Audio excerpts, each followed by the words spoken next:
Good morning and thanks for joining us. It's 10 Eastern, 7 a.m. Pacific. I'm Ana Cabrera reporting from New York, and the Supreme Court is on the clock again. In just moments, they will release more rulings. And once again, this decision day could include their blockbuster decision on President Trump's tariffs. Hundreds of billions of dollars are on the line for mega corporations, small businesses, and American consumers. But other critical constitutional issues are also in the Supreme Court's hands. From voting rights to trans rights to Trump's power to fire a member of the Fed. Let's go right to MS Now legal affairs reporter Fallon Gallagher. And Fallon, the biggest of all these undecided cases at this moment is the president's tariffs. Remind us what's at stake.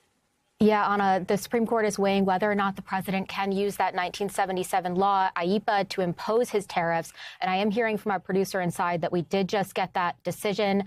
I have not had a chance to read it yet, but that is the one that we have been waiting weeks for. I know you and I have stood here a number of times waiting to see if today was going to be the day. It appears it is.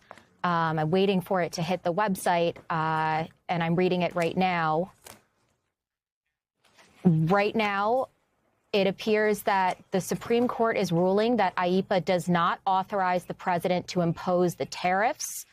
The lower case is vacated and sent back with instructions to dismiss for lack of jurisdiction.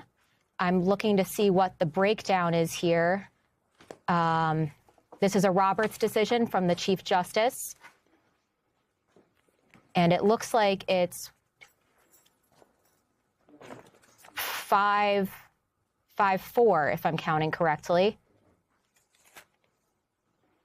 This appears to be a 5-4 decision that IEEPA, the president, does not have the authority to impose tariffs. Okay, Fallon, we will let you read into it and dig deeper into the ruling.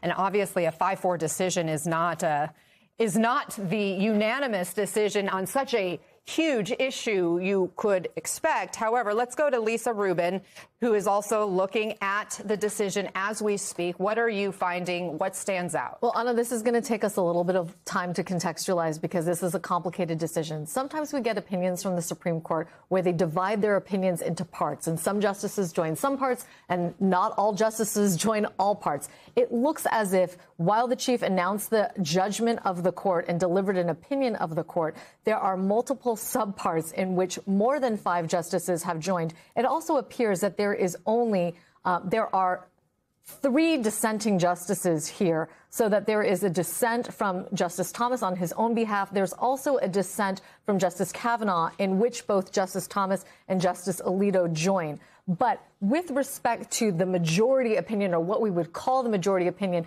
this is going to be like Planned Parenthood versus Casey or some of the other major Supreme Court decisions in which we're going to have to look at which parts of the decision different justices join in. And as you're doing that, Lisa, let me just clarify, because, again, this is all happening in real time. We're looking at it. It's a 6-3 decision, correct? That seems as if it is a 6-3 decision as to major aspects of the holding, but not all aspects of the holding. So it's going to take folks like Fallon and I a little bit of time to dissect which aspects of the opinion all 6 of the justices join in and which are more Who are the dissenting opinions? So the dissenting opinions, again, Justice Thomas filing a dissent for himself, and then Justice Kavanaugh having his own dissent in which Justice Thomas also agrees, followed by Justice Alito. There are also multiple concurring opinions, and in particular, an opinion from Justice Kagan in which she is concurring in part and concurring in the judgment, which means essentially I agree in the result, but I get there in a different way.